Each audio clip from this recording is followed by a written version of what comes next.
నాన్న అక్క నిషిని అస్సలు క్షమించరు. తెలుసు, అందుకే వాళ్ళకి నిజం తెలిసేలోపు నిషినే తప్పొప్పుకోమని చెప్పాను. నిజం తనే చెప్తే కనీసం తన నిజాయితీకి తప్పు తెలుసుకుందని క్షమించే ఛాన్స్ ఉంది. నిషిని ఇన్ని రోజుల నుంచి చూస్తున్నాం. నాకైతే నిజం చెప్తుంది అని అనిపించట్లేదు. ఖచ్చితంగా తప్పించుకోవడానికి ఏదైనా ఒకటి ప్లాన్ చేస్తారు. అలా చేస్తే నేనే మావయ్య గారికి వదినకి నిజం చెప్పేస్తానని చెప్పాను. లంచ్ వరకు టైం అడిగింది. ఏం చేస్తుందో చూద్దాం. నిషి నిజం చెప్పాక నాన్న ఎక్కువ స్ట్రెస్ తీసుకోకపోతే అంతే చాలు. మావయ్య వాళ్ళకి కాఫీ ఇచ్చొస్తాను. సరే రావు గారు, నేను బాబాయ్తో మాట్లాడి చెప్తాను. రావు గారు ఏమంటున్నారమ్మా? పెద్ద ప్రాజెక్టు అంతా మీరే దగ్గరుండి చూసుకున్నారు. ఇప్పుడు మీరు లేకుండా ప్రాజెక్ట్ని ముందుకు తీసుకెళ్లడం కష్టం అని అంటున్నారు బాబాయ్. కరెక్టే అమ్మా, కానీ కదల్లేని పరిస్థితిలో ఉన్నాను కదా. అదే చెప్పాను బాబాయ్. మీకు నయమయ్యే వరకు ప్రాజెక్ట్కి లీడ్గా ఎవరినైనా అపాయింట్ చేద్దామని అంటున్నారు. ఇప్పటికిప్పుడు ప్రాజెక్ట్ హెడ్గా బయట నుంచి మనిషిని తీసుకొస్తే కంపెనీలో మన పట్టు తగ్గుతుందమ్మా. మరి అలాంటప్పుడు కంపెనీలో ఎవరినైనా పెట్టొచ్చు కదా మావయ్య గారు. పెట్టచ్చు, కానీ మనం కాకుండా ఎవరు ఇన్వాల్వ్ అయినా వెండర్స్ మాట వినరు కదమ్మా జగదాత్రి. ప్రాజెక్ట్ని లీడ్ చేసేది వజ్రపాటి కుటుంబం వాళ్ళంటేనే వెండర్స్ మాట వింటారు. బోర్డ్ ఆఫ్ డైరెక్టర్స్ కూడా ఒప్పుకుంటారు.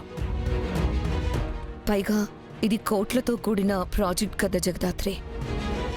బోర్డ్ ఆఫ్ డైరెక్టర్స్ సపోర్ట్ లేకుండా ఏమీ చేయలేము. మరి ఇప్పుడు ఎలా అక్క? నాన్న ఆఫీస్కి రాలేరు. మీరు సీఈఓ కాబట్టి హెడ్గా ఉండలేరు కదా. అదే ఏం చేయాలో అర్థం కావట్లేదు.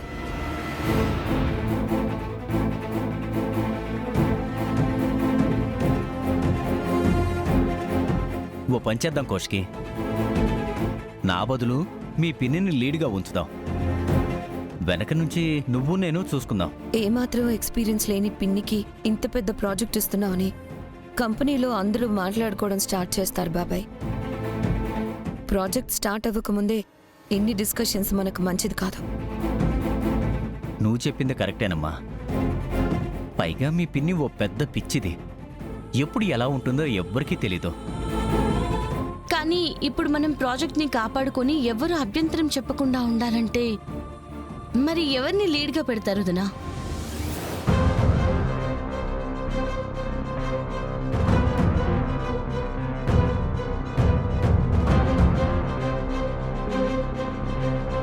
బాబాయ్, ఇప్పుడే నాకు ఒక ఐడియా వచ్చింది. చెప్పమ్మా. ప్రాజెక్ట్ని లీడ్ చేయడానికి కేదార్ని పెడితే ఎలా ఉంటుంది? కేదార్ని పెడితే ఎలా ఉంటుంది? కేదార్ని పెడితే ఎలా ఉంటుంది? నన్ను లీడ్గా పెట్టడం ఏంటక్క? నాకేం తెలుసని? ఏమీ తెలియకపోవచ్చు కేదార్, కానీ అవసరాన్ని బట్టి నువ్వు ఫాస్ట్గా నేర్చుకోగలవు. అయినా అన్నీ చూసుకోవటానికి నేను కౌశికి ఉంటాం కదా.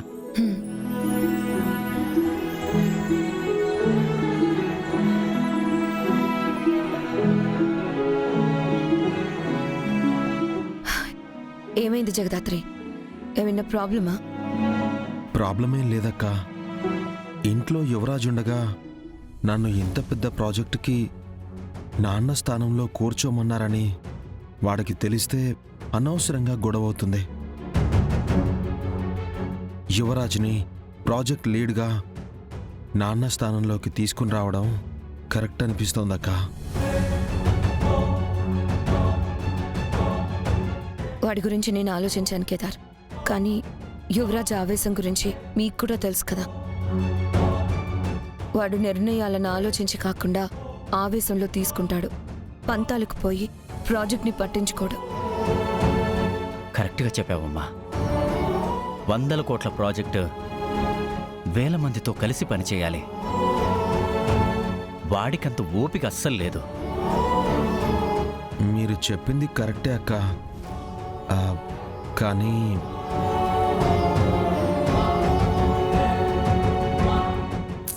పర్లేదు కేదార్, నువ్వైతే కరెక్ట్ అనిపించి అడిగాను. నీకు ఇబ్బంది ఉంటే నేను వేరే దారి ఆలోచిస్తాను. సారీ అక్క, ఏమీ అనుకోకు. పర్లేదు.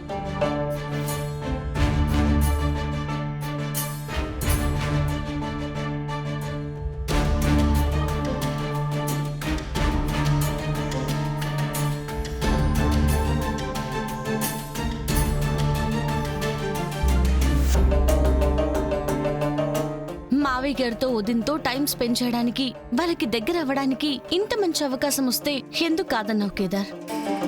అక్క చెప్పిన కారణమే దాత్రే. యువరాజ ఆవేశం, పంతం.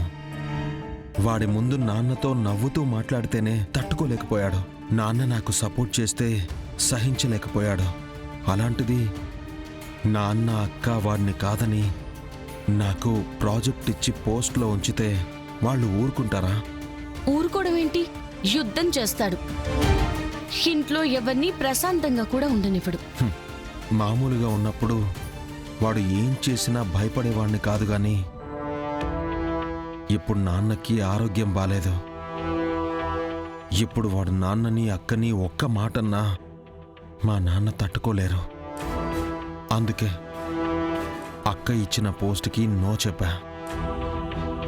కరెక్ట్ పని చేసావు.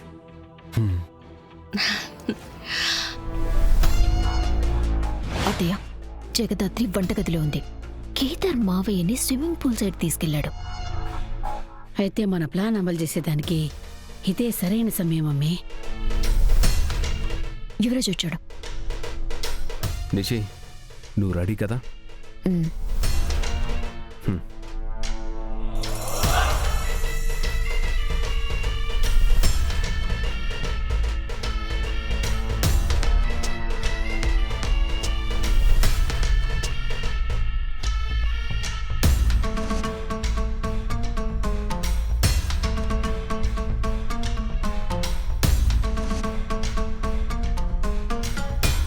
నిషి, ప్లాన్ గుర్తుంది కదా?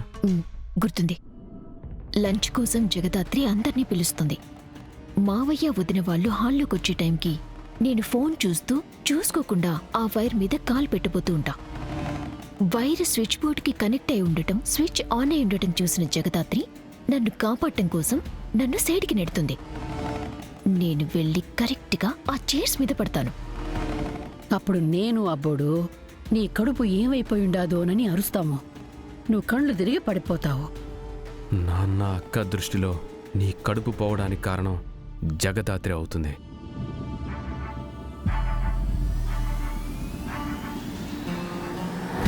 ఒకవేళ జగదాత్రి వైర్ని చూడకపోయినా, చూసి కూడా నన్ను ఆపడానికి రాకపోయినా ప్లాన్ అంతా వేస్ట్ అవుతుంది కదా.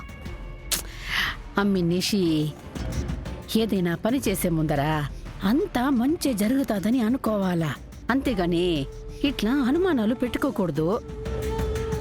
అంతా మనం అనుకున్నట్టే జరుగుతుంది నిషి. ఈ దెబ్బతో ప్రెగ్నెన్సీ డ్రామా నుంచి తప్పించుకోవచ్చు. అలానే నాన్నకి వాళ్ళని పర్మనెంట్గా దూరం చేయొచ్చు.